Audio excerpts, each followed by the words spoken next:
My name is Claire Bennett.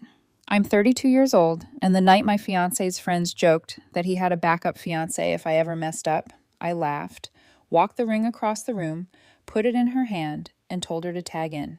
The silence afterward changed the whole temperature of the room. Marcus was 29.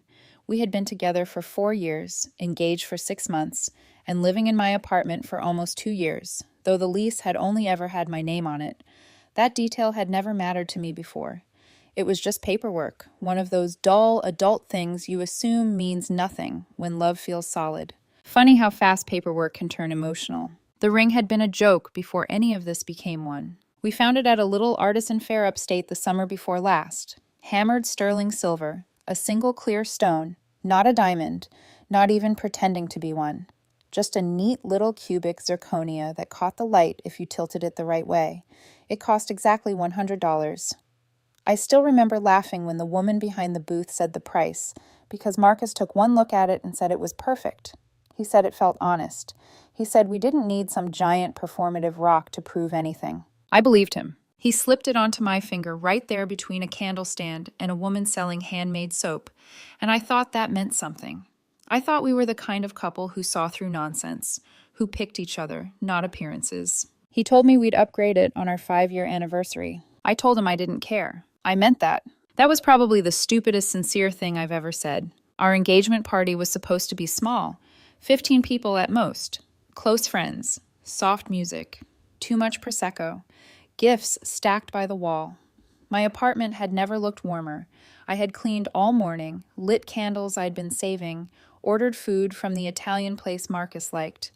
The whole place smelled like basil, wine, roasted garlic, and the vanilla diffuser I kept near the entryway. It should have felt happy. Instead, something sat wrong in my chest from the minute people started arriving. Marcus was glowing, but not with me. That was the first thing. Every time I walked toward him, he drifted somewhere else.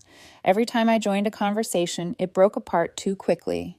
He kept disappearing into tight little circles with Tessa and Nina, whispering into half-covered glasses while they giggled like they were all reading from the same private script. And Elena was there. Elena, his old college ex, who had suddenly become important again over the last 6 months. Elena, who he kept telling me was just someone who understood him. Elena, who had apparently been giving him support. That was the word he used, support. He had used it so often it started sounding rehearsed. I had brought her up more than once before that night. Not dramatically, not screaming, just carefully, quietly. Saying things like, "You've been seeing her a lot," or "Why does your location keep showing you in her neighborhood?"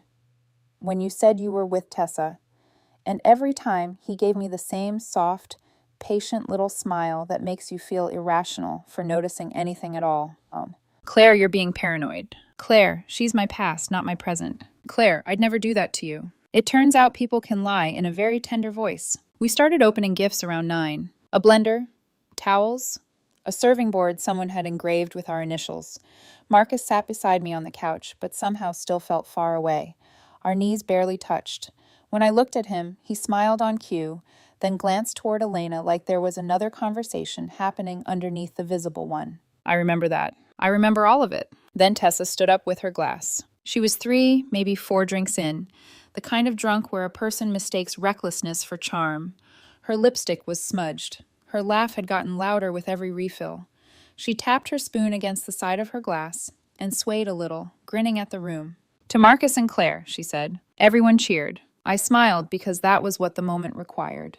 "To Marcus," she said again, dragging his name out like he was the center of the room, who somehow got away with being charming and impossible at the same time. A few people laughed. "And to Claire," she added, turning toward me with that bright, sloppy expression, for being patient enough to love him. More laughter. Then her eyes slid sideways. Toward Elena. I felt it before I understood it. Tessa lifted her glass higher.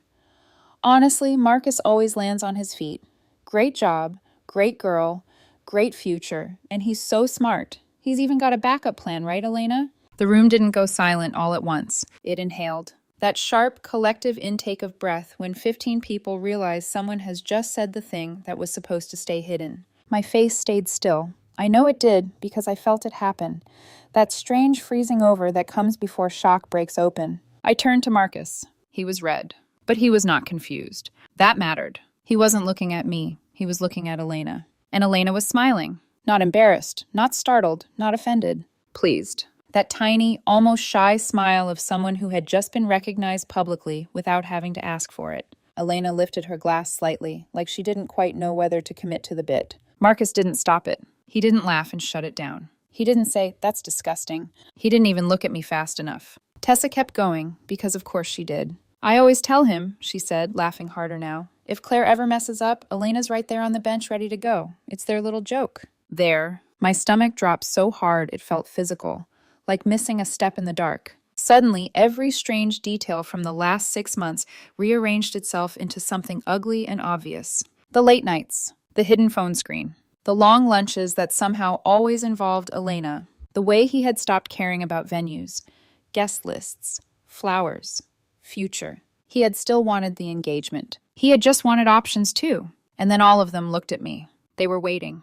That was the part that changed everything. They were waiting to see whether I would cry, or yell, or become the unstable woman in my own apartment while they all stood there pretending this had happened to them instead of in front of me. So I laughed. A real laugh, too, full enough to make Tessa grin in relief for half a second. "That," I said, standing slowly, "is actually brilliant." Marcus's head snapped toward me. "Claire." "No, really," I said, smiling so calmly my own voice almost sounded unfamiliar. "A backup fiancé? That's smart. Contingency planning. Risk management. I respect it." The room stayed frozen. Marcus stared at me, trying to work out which version of the night he had stepped into. I reached up and touched the ring on my finger. That cheap little silver ring he had once called honest. Earlier that evening, I had taken it off to wash my hands and left it in the velvet box on the entry table because lotion kept making it slip. I walked across the room toward the table, and I could feel every eye following me. No one spoke. I picked up the box, turned back. Then I walked straight past Marcus, straight past Tessa, straight to Elena. She was still sitting on the arm of the chair near the window, one leg crossed over the other, her drink loose in her hand. Up close, she looked less smug, more uncertain, but not enough. I held the box out. She blinked at it. "What are you doing?" Marcus said behind me, his voice thinner now. I ignored him. Elena didn't lift her hand, so I took it for her, opened her fingers myself, placed the little velvet box in her palm, and folded her hand around it. "Tag in," I said softly. Then I looked her right in the eyes. "He's all yours." For a second, nobody moved. Elena's fingers closed around the ring box like it had burned her. Marcus stood behind me so still I could feel disbelief coming off him in waves. Tessa's smile collapsed first. Nina looked down into her drink. Someone near the kitchen counter let out a nervous little laugh and then immediately swallowed it. That was the sound of a room realizing the performance had ended. "Claire," Marcus said again, sharper this time, like if he used the right tone I would step back into place. "Stop. Don't do this." I turned around slowly. He looked humiliated. Good. His face had gone pale under the flush, his jaw tight, one hand half lifted like he wanted to grab my arm, but wasn't sure how that would look in front of everyone. That was the thing about men like Marcus. They were always aware of the audience. Everything had texture for them only if someone was watching. "What exactly am I doing?" I asked. His eyes flicked toward Elena, then back to me. "You're making a scene over a stupid joke." That almost made me smile. "A scene?" I repeated. "Marcus, your friend just toasted the fact that you apparently keep your ex-girlfriend warmed up on the sidelines in case I become inconvenient." "It wasn't like that," Tessa cut in quickly, suddenly sober in all the ways that mattered. "You're twisting it." I looked at her. She actually flinched. "No," I said. "You already said it. I'm just the first person in the room not pretending I didn't hear it." Marcus rubbed a hand over his mouth. "Claire, can we please not do this in front of everyone?" I laughed once, short and dry.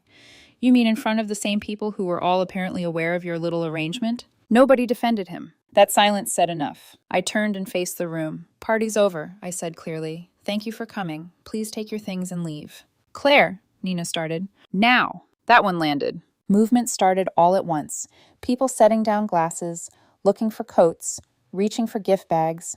Suddenly, everyone had somewhere else to be. The air changed from awkward to urgent, like a fire alarm had gone off, and no one wanted to be the last person standing in the smoke. Marcus stepped closer. "You cannot throw people out of our engagement party." "Our?" I looked at him. "That is a very generous word choice for a man who came into my apartment tonight with a backup fiancé." His face hardened. "You're being insane." That word. Insane. The emergency exit men like him always reach for when the woman in front of them stops cooperating. I tilted my head. Was it insane last Tuesday when you told me you were having drinks with Tessa and your location sat outside Elena's building for 3 hours? His mouth shut. Fast. A tiny movement. Almost nothing, but enough. Then I looked at Elena. Or the weekend I went to visit my parents and you posted that story from a rooftop bar he claimed he'd never been to? Elena's face changed too. Not guilt exactly. More surprise. Like she hadn't known how much I had already noticed. Tessa stared at Marcus. Marcus stared at the floor for half a second too long. I watched the math begin behind everyone's eyes. Good. Let them do it themselves. You went through my location? He snapped, scrambling for outrage. You shared it with me, I said. Voluntarily, remember? Back when transparency was still one of your favorite words. His mouth opened, closed, opened again. Nothing useful came out. Behind him, Elena set the ring box on the side table like she didn't want to be holding evidence. I think I should go, she murmured. I looked at her. Yes, you should. That seemed to sting more than if I had screamed. Marcus turned toward her. Elena, wait. No, I said, and my voice cut clean through his. You don't get to manage her exit and me at the same time. Pick a crisis. The room went dead again. Marcus looked at me the way people look at a version of someone they didn't expect to meet. Maybe that was fair. I hadn't expected her either. Tessa grabbed her purse. This is ridiculous, she muttered, avoiding eye contact now. It was literally a joke. I moved to the front door and opened it wide. If that were true, I said, none of you would look this scared. One by one, they filed out. Nina first, then 2 other friends who mumbled stiff little goodnights like they had wandered into the wrong apartment by accident. Tessa lingered just long enough to glare at me from the hallway. You're cruel, she said. No, I said, I'm late. She frowned, not understanding. Exactly. Elena was already near the door. She kept her chin high, but the effect was cracked now. Marcus went after her instinctively, then stopped when he saw me still standing there. That hesitation told me everything, too. He wanted both doors open, mine and hers. He wanted the security of being chosen and the thrill of being wanted elsewhere. He wanted the clean apartment and the messy ego boost. He wanted me stable and Elena available. He wanted me loyal while he auditioned his next life. And for months, I had almost let him have that. When the last guest was out, Marcus stayed in the middle of my living room, staring at me like he was waiting for the version of me he knew to come back. She doesn't mean anything, he said finally. I let the silence stretch. Not because I needed it, because he did. Marcus, I said softly, that may actually be the ugliest thing you've said tonight. He blinked. What? You let your friends joke about replacing me with a woman who means nothing to you? I asked. That's your defense? That's not what I said. It's what you implied. He dragged both hands through his hair. Claire, listen to me. Elena is just... It got out of hand. Tessa was drunk. You know how she is. I nodded once, careless around the truth. His jaw flexed. I love you, he said. There it was. Always polished. Always on time. Always used right when the floor gives way. I looked at him and felt something strange. Not heartbreak. Not yet. Distance. A clean inch of emotional air opening where devotion had been. Do you? I asked. He stepped toward me. Of course I do. Then why were you smiling? He froze. I didn't raise my voice. When she said Elena was the backup, why were you smiling, Marcus? He stared at me. I could see him trying to rewrite his own face from memory, trying to recover some expression he could offer now. Confusion, offense, concern, anything better than the truth. But I had already seen it. That pleased little almost proud smile. That private vanity. He knew. He liked it. And now he knew I knew. I didn't smile, he said weakly. I gave him a look so flat it made him drop his eyes. Get out, I said. His head snapped up. What? You heard me. Claire, stop being dramatic. I almost laughed again. You keep saying dramatic like it isn't just a word you use when a woman finally stops swallowing what you feed her. You cannot kick me out tonight. Yes, I can. I live here. No, I said. You stay here. Different thing. That landed harder than I expected. He actually looked wounded. Good. Let him feel 1/10 of what he had turned my home into. He took another step toward me. We are not ending 4 years over this. I held the door wider. I'm not ending 4 years over a joke. I'm ending 4 years over the kind of man who thinks this is one. For a second, I thought he might refuse. Might dig in, raise his voice. Try to force a longer conversation, because men like him often mistake access for entitlement. Instead, he went very still, then cold. Fine, he said. You want to do this? Fine. I'll go to Elena's. Are you happy now? The name sat between us like broken glass. I looked at him. Thank you for making my point for me. His expression shifted. He realized it too late. He should have said hotel, Tessa's couch, his mother's place, anywhere else. But when men panic, they run toward the person already waiting in their head. He grabbed his keys from the bowl by the entryway. At least he tried. I put my hand over the bowl first. The apartment key sat there on the ring with the black tag I had bought months ago. I lifted it off the chain and held it up between us. "This stays," I said. His face went blank. "Are you serious?" "Very. You don't trust me with a key?" I looked him right in the eye. "No, I don't trust you with a hallway." Something ugly flashed across his face. "You're unbelievable." "I was," I said. "That's why this lasted so long." He snatched his car key instead, brushed past me, and walked into the hallway. Then he turned once more, because of course he did. Men like Marcus always want the final line, even when they are already outside. "You are blowing this up for nothing." I leaned against the doorframe. Then it should collapse quietly. He stared at me for a beat. Then he left. I closed the door, locked the deadbolt, put the chain on, and just stood there. My apartment was suddenly very loud in all the wrong ways. Half-finished music still drifting from the speaker, ice melting in abandoned glasses, the smell of food turning heavy and stale, wrapping paper on the floor, gift ribbons curling under chairs. The engagement party looked like a set after the actors had gone home. I walked back into the living room slowly. The ring box was still on the side table. For a moment, I just stared at it. Then my phone started vibrating. Once, then again. Then over and over until the glass tabletop hummed with it. Marcus. Marcus again. Tessa. Nina. An unknown number that I knew immediately was Elena. Then Marcus again. I turned the phone face down and let it shake itself tired. I was not ready to read anything he had written in the version of himself that only appears after witnesses leave. I cleaned in silence for almost an hour. Not because I'm one of those women who scrubs when she's upset, because motion helped. Trash bag, empty bottles, plates stacked, napkins folded and thrown away. Every small, practical movement gave my mind somewhere to stand while the rest of me caught up. At some point, I found myself holding the engraved serving board. Our initials burned into the wood, C and M. I looked at it for a long time, then slid it into the back of a cabinet I never used. Not because I wanted to keep it, because I didn't trust myself to decide yet. That was the thing no one tells you about betrayal. The body understands before the mind does. My hands were steady long before my heart was. My voice had been calm, while something much softer inside me was still falling down a staircase in the dark. Near midnight, I finally sat on the couch. The apartment was mostly clean now. Too clean. Stripped of the party, stripped of the future it was supposed to be staging. I picked up the ring box and opened it. The ring caught the low lamplight and flashed once. Cheap silver, clear stone, a sweet little artifact from a version of me who still mistook simplicity for honesty. I let out one breath and closed the box again. Best $100 I ever spent, I thought, because apparently it had bought me the truth. The pounding on my door started 10 minutes later. Hard. Not Marcus alone either. Multiple voices. Multiple fists. My whole body went still, but this time it wasn't shock. It was clarity. "Claire!" Marcus shouted through the door. "Open up!" Then Tessa. "You're being insane!" And then Elena, sharper than before. "Can we please just talk like adults?" I almost laughed at that. I didn't move. The pounding came again, louder.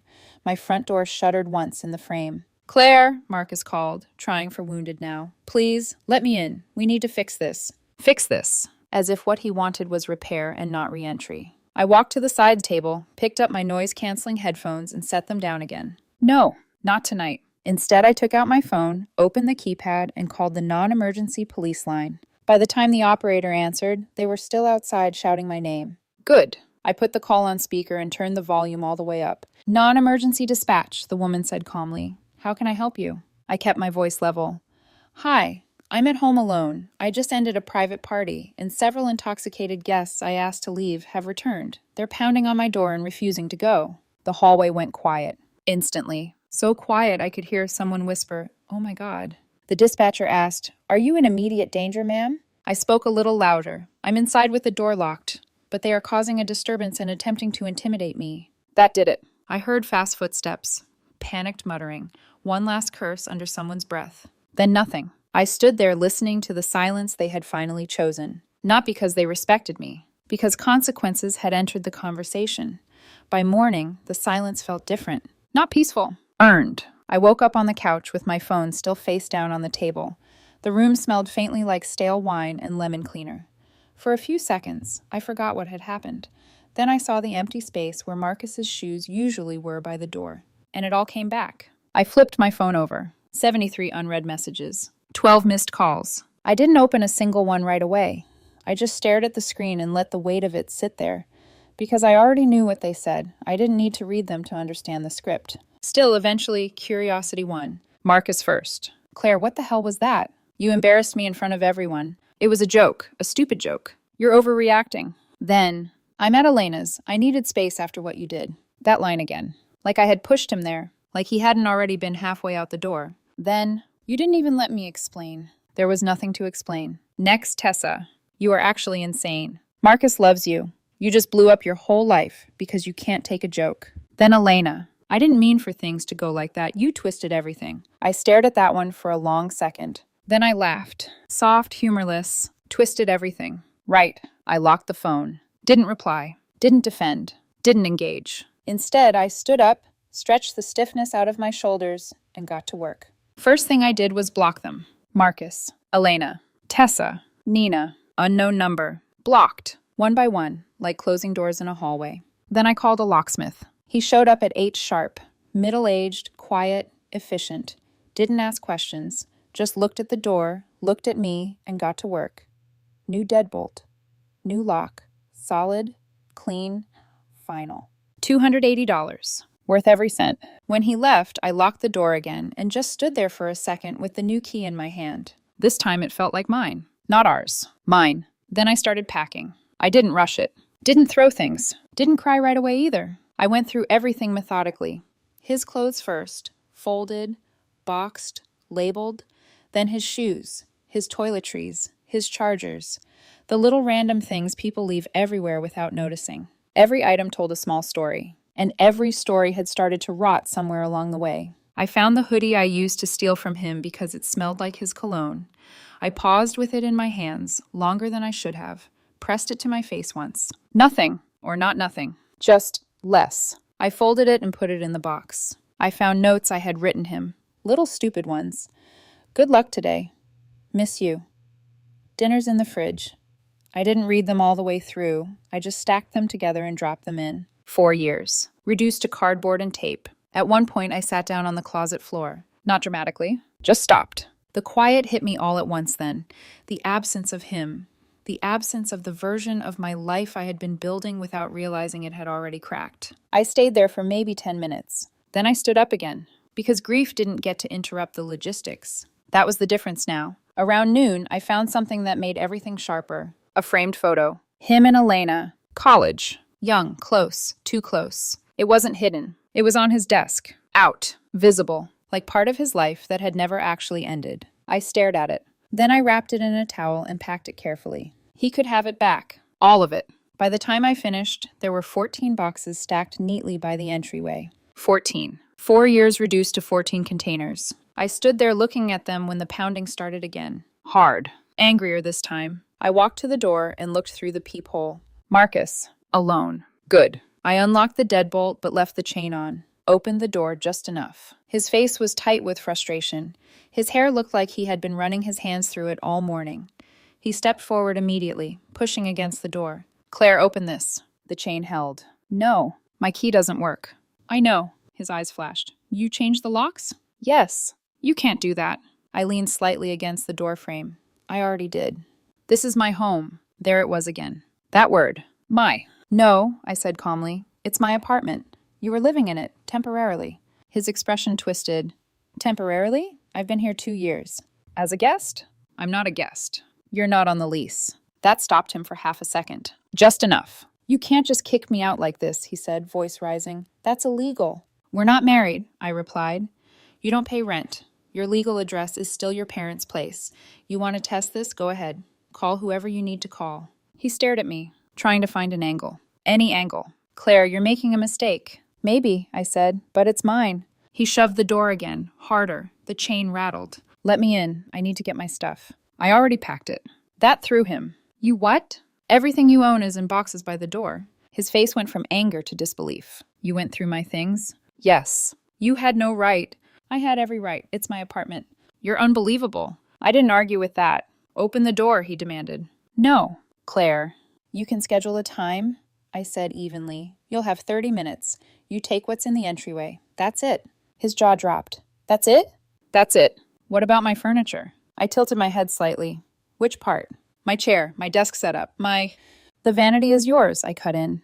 Gift from your aunt. The bookshelf, too. And the chair? There it was. The real question. I let a beat pass. The chair, I said slowly, cost $700. I know what it cost. I paid for it. You said I could pay you back. You said you would. His face tightened. I was going to. You didn't. That doesn't mean you get to steal it. I'm not stealing anything, I said. I'm keeping something I paid for. That's extortion. I almost smiled. No, I said. It's math. I need that chair for work. Then you should have paid for it. His hands curled into fists. You are unbelievable. You said that already. I'll call the cops.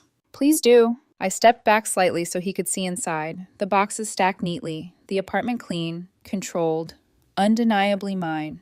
I'll show them the lease, I continued, and the credit card statement, and then you can explain the joke. He stared at me. The anger shifted. Not gone. Just redirected. Into something colder. You're going to regret this, he said. Maybe, but not in the way he thought. Schedule a pickup, I replied. Otherwise your things stay here. For a moment, I thought he might say something else. Something real. Something honest. He didn't. He turned sharply and walked away, already pulling out his phone. Probably calling someone. Probably Elena. I closed the door. Locked it. Again. And leaned back against it, exhaling slowly. 14 boxes. One apartment. One decision I couldn't take back. And for the first time in months, I didn't feel anxious. I didn't feel confused. I didn't feel like I was missing something. I felt clear. Cold. Done.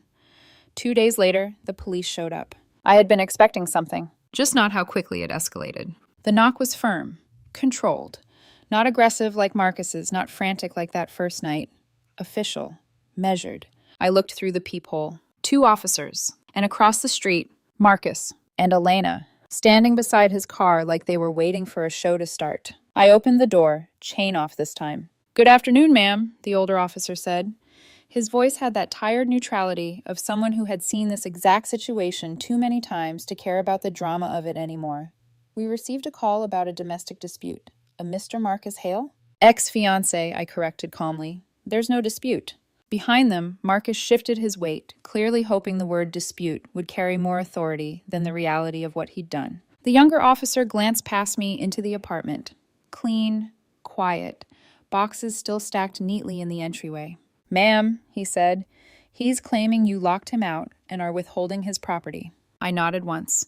He was never on the lease. I ended the relationship. He's been asked to leave. His belongings are right here, ready for pickup. Marcus stepped forward then, unable to hold himself back. She changed the locks without warning. I live here. She can't just do that. I didn't look at him. I looked at the officers. I have documentation, I said, already reaching for the folder I had placed on the side table that morning. Because of course I had. Lease. Printed. Highlighted. Only my name. Always had been. I handed it over. The older officer scanned it, slow and thorough.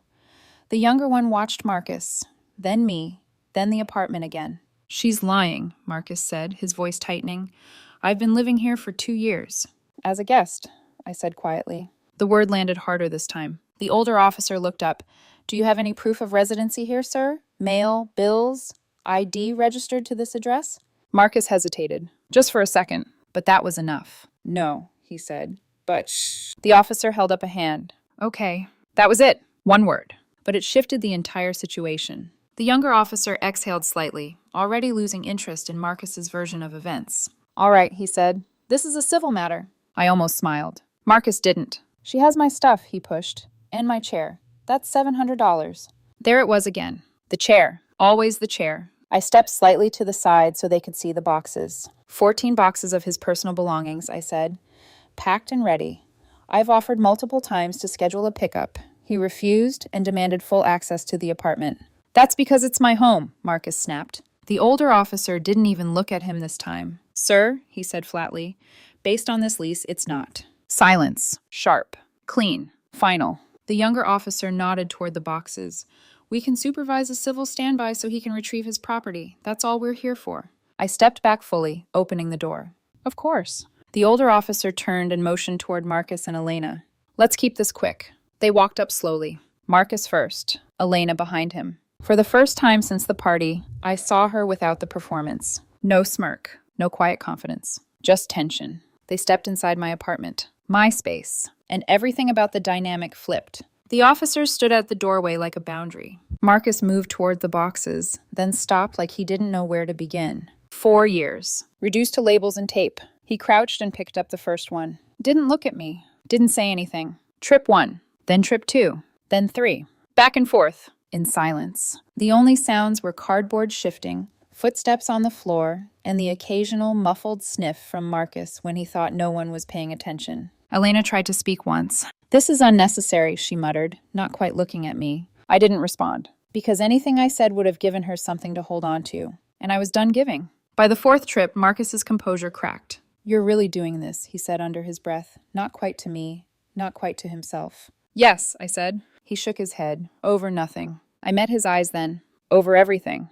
That shut him up. They kept moving. Box after box. Piece by piece. The bookshelf took longer. They had to carry it out in sections. Elena struggled with one end, her grip slipping slightly. For a second, I thought Marcus would help her. He didn't. Interesting. By the time they reached the last few boxes, the tension had changed. Less anger, more exposure. Because there's something about carrying your entire life out in front of people that strips away the illusion. You can't pretend anymore. Not when it's all in boxes. "Just give him the chair," Elena said finally, sharper now, frustration creeping in. "This is petty." I leaned against the wall, arms crossed. "You're welcome to pay for it," I said calmly. $700. I'll take cash, transfer, whatever's easiest. The older officer let out a short, unexpected laugh. Elena's face flushed instantly. Marcus went rigid. "You're unbelievable," he said again. I shrugged slightly. "You keep saying that like it's new information." The last box went out. Marcus stood there for a second longer, like he was waiting for something. An apology. A crack. A moment of weakness. He didn't get one. "This isn't over," he said quietly. I didn't move. "I know," I replied. Because I did. People like him don't stop when they lose. They changed tactics. He turned and walked out. Elena followed. The officers gave me a brief nod. "Have a good day, ma'am." "You too." I closed the door, locked it, and stood there again. Same door, same lock, different silence. I thought it was over. I really did, until my phone rang an hour later. Unknown number. I almost didn't answer, but something told me I should. "Hello? Hey, Claire." My stomach tightened. "Marcus. Different number. What do you want?" A pause. Then, "Are you happy?" I didn't answer right away, because that question wasn't about me. It was about him needing to believe I had done all this for emotion, not clarity. "Yes," I said finally. Silence. Then a small bitter laugh on his end. "You just destroyed everything." "No," I said. "You did. I just stopped pretending you didn't." He hung up. No goodbye. No final word. Just gone. I stared at my phone for a second, then set it down. And that's when it started. The real escalation. The call came from my landlord the next morning. "Claire," he said, voice tight, "I need to ask you something." I felt it immediately. That shift. That something was wrong in a different way. "Okay. I've received 3 anonymous complaints about your unit in the last 24 hours. My grip tightened on the phone. "What kind of complaints?" A pause. Then, noise disturbances, chemical smells, and... He hesitated. Possible illegal activity. The room went very still. This wasn't about a breakup anymore. This was about my home. And suddenly I understood exactly what Marcus meant when he said it wasn't over. For a second, I couldn't speak. Not because I didn't understand. Because I understood too quickly. Noise complaints. Chemical smells. Illegal activity. Not random. Not exaggerated. Targeted. "Claire?" my landlord said again. "Are you there?" "I'm here," I replied, forcing my voice back under control. "None of that is real." "I figured," he said quietly. "You've been a solid tenant for 5 years. Never had an issue. That's why I'm calling you directly before this escalates." Before this escalates. Meaning it already had. "How many calls?" I asked. 3, he said. Different voices. Same tone. Concerned. Specific enough to trigger protocol. Protocol. Everything suddenly had rules. Processes. Paper trails. And I was standing in the middle of it. "What happens now?" I asked. "I have to schedule a formal inspection," he said. "Corporate's already flagged it. And Claire, if there's one more complaint, they can push for an eviction review." Eviction. The word landed like a punch. My apartment. My name on the lease. 5 years of stability. And suddenly it could all be shaken because someone decided to lie. "I understand," I said slowly. "Give me the inspection time. I'll be ready." "I believe you," he added, softer now. "But you need to get ahead of this." "I will." We hung up. I stood there in the middle of my living room, staring at nothing. This wasn't emotional anymore. This wasn't about betrayal or closure or even anger. This was strategy. Because Marcus hadn't just tried to hurt me. He had tried to destabilize me. Take the one thing I had full control over and make it fragile. I exhaled once, then moved. Laptop open. Search bar. Local attorney. By noon, I was sitting across from a lawyer. Mid-40s, sharp eyes, no nonsense. I explained everything. The party, the backup joke, the police visit, the chair, the calls, every detail. She didn't interrupt, didn't react emotionally, just listened. Then she leaned back slightly. This is retaliatory harassment, she said. Simple, clinical, clear. Your ex is escalating because he lost control of the situation. Control. Everything suddenly aligned. The joke, the smile, the assumption I would stay, the anger when I didn't. You need to shut this down immediately, she continued. How? I asked. Paper, of course. Cease and desist letters, she said. To him, to the ex-girlfriend, to the friend who made the joke. Tessa, good. The letters will outline the harassment, the false reports, and the legal consequences if it continues. Defamation, intentional distress, potential civil damages. I nodded slowly. And your landlord? You document everything, she said. You send a formal email. You explain the situation. You attach copies of the letters. You create a record that you are being targeted.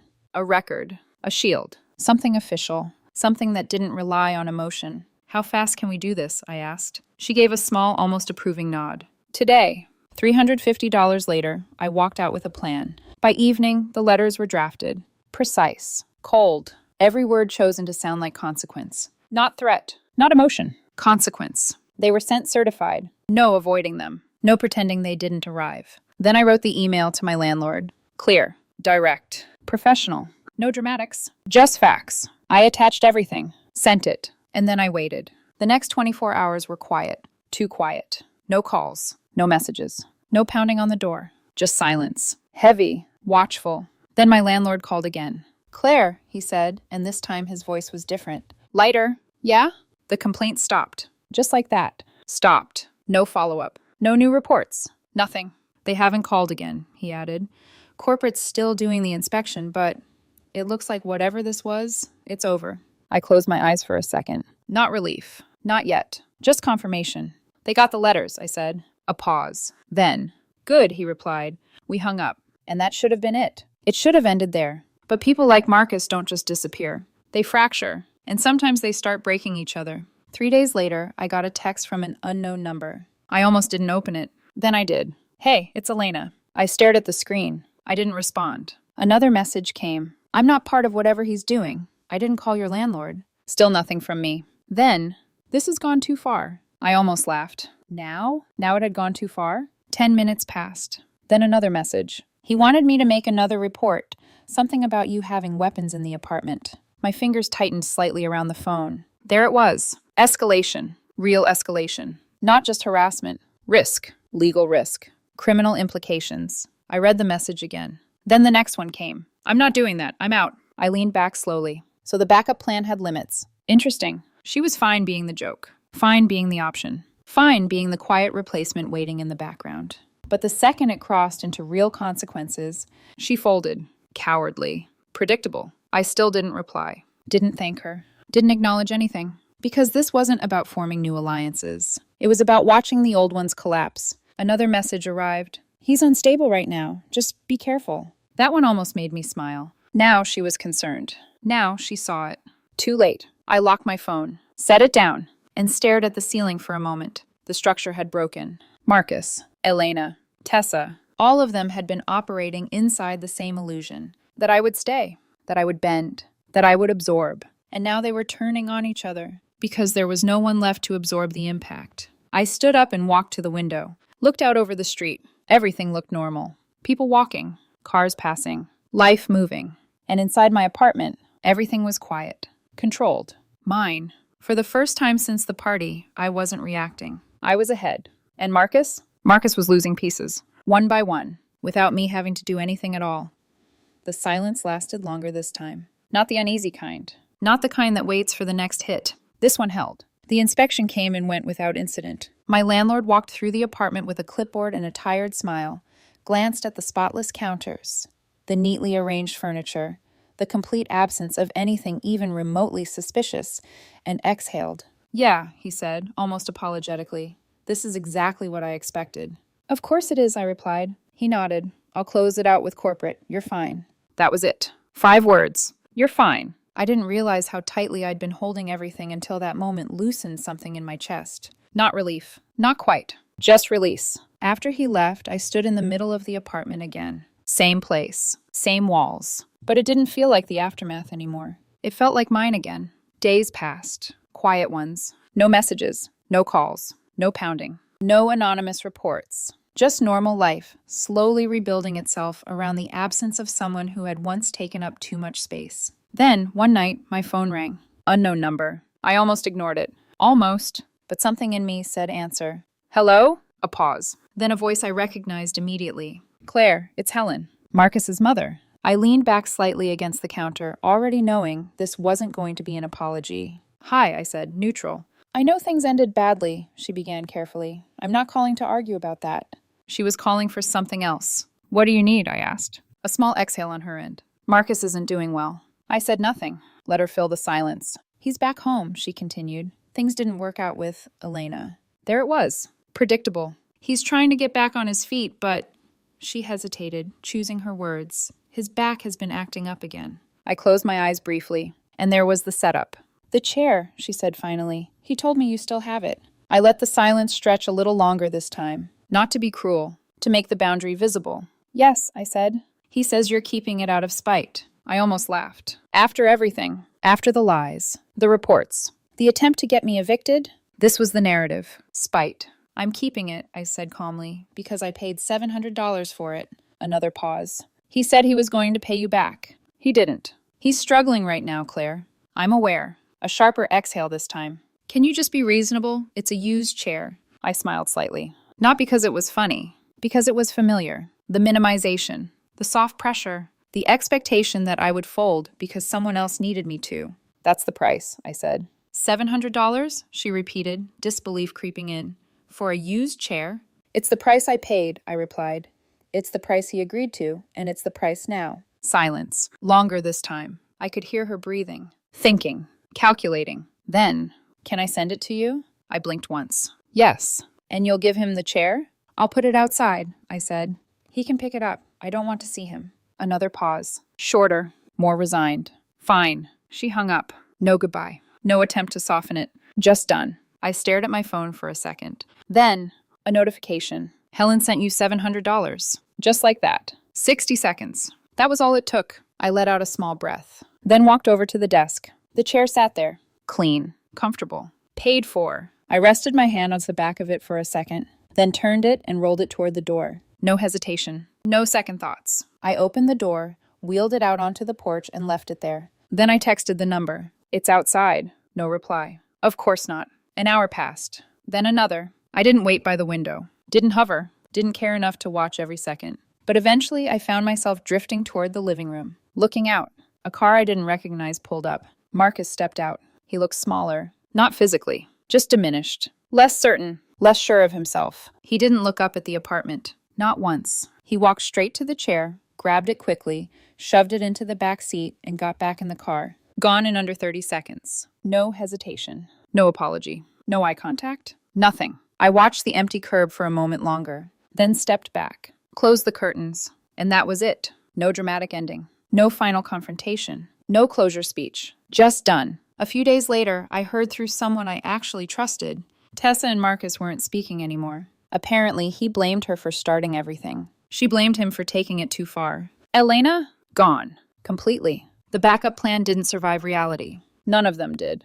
And me? I stood in my apartment. Quiet. Clean. Mine. It had cost me. $280 for the locksmith. $350 for the lawyer. Time. Energy. 4 years of my life. But I got something back that I hadn't realized I'd lost. Clarity. Not the emotional kind. Not the soft, healing version people talk about. The sharp kind. The kind that doesn't leave room for excuses. I wasn't a hero. I wasn't strong in the way people like to package these stories. I just stopped accepting something I should have questioned a long time ago. That was it. And the ring? I didn't keep it. The box went in the trash. The ring itself. I dropped it into one of those donation bins at a mall a week later. Let someone else decide what it meant. Because to me, it had already done its job. It showed me exactly what I needed to see. And it only cost $100.